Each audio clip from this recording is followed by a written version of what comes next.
अपने देश की मीडिया अपनी जिम्मेदारी को नहीं निभाते हुए एक सबज्यूडिश मामले का मीडिया ट्रायल इतना ज्यादा कर रही है कि ये समाज के लिए, देश के लिए बहुत ही खतरनाक साबित हो रहा है।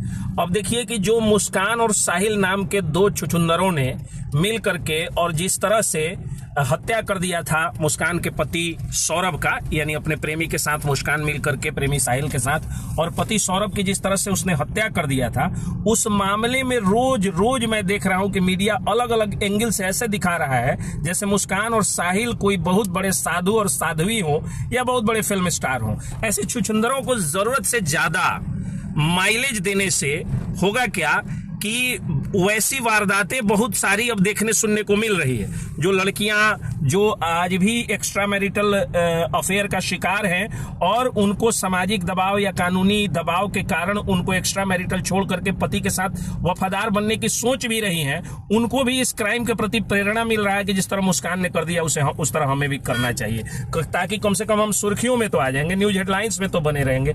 अब देखिए कि किस तरह का ये बकवास है कि उसका होली मनाते हुए वीडियो फोटो रोज दिखा रहा है, बड़ा बड़ा नेशनल चैनल दिखा रहा है, उसका केक काटते हुए, अपने प्रेमी का केक काटते हुए बर्थडे रोज दिखा रहा है, उसका तंत्र मंत्र रोज दिखा रहा है मीडिया। यहां तक कि ये दोनों जेल में गए हैं तो ये लोग भी समझते हैं कि मीडिया की सुर्खियां कैसे मिलेंगी और मीडिया कैसे बेवकूफ है और कैसे बेवकूफ बना सकता है। तो ये लोग क्या करते हैं कि लेटर लिखते हैं कि हम दोनों को एक ही वार्ड में शिफ्ट कर दिया जाए। पति पत्नी भी अगर जेल में रहे तो एक वार्ड में शिफ्ट करने का नियम नहीं है, महिलाओं का अलग वार्ड होता है और पुरुषों का अलग वार्ड होता है। फिर भी ये लोग इसलिए लिख रहे हैं क्योंकि जान रहे हैं होना कुछ नहीं है, इन कम से कम इसी बहाने मीडिया में हीरो हीरोइन की तरह इनकी कहानी चलेगी। तो मीडिया को अब जिम्मेदार होना चाहिए और इस तरह की बकवास बातों को दिखाने से परहेज करना चाहिए। इससे क्राइम बढ़ता है। मैं बार बार कहता हूं कि क्राइम का, क्रिमिनल्स का ना तो महिमा मंडन होना चाहिए और ना ही इन चीजों का मीडिया ट्रायल होना चाहिए। आप सोचिए ना, मीडिया ट्रायल करके ये लोग क्या कर लिए। लॉरेंस बिश्नोई मामले में मीडिया ट्रायल हुआ, नतीजा ये हुआ कि लॉरेंस बिश्नोई की हर जगह फोटो लग गई, युवाओं ने फोटो लगा लिया, यहां तक कि उसका हुडी का जो पहने हुए फोटो का स्टाइल है वो फेमस हो गया।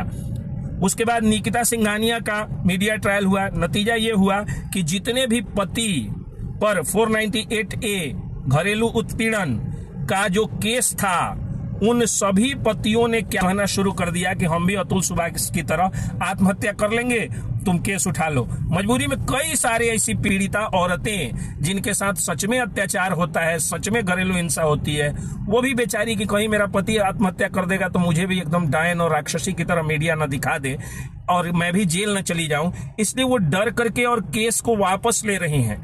और सब मीडिया ट्रायल का असर क्या हुआ कि निकिता जो है उसका बेल 7 दिन के अंदर में हो गया। तो फिर क्या बकवास ये आप लोग करते हैं। जो मामला सब जुडिश हो, जो न्यायिक प्रक्रिया के अधीन हो, जो जुडिशियल प्रोसेस में हो, उस पर कम से कम मीडिया ट्रायल बंद होना चाहिए, उस पर जुडिशियल ट्रायल ही चले तो ज्यादा अच्छा है। जय हिंद।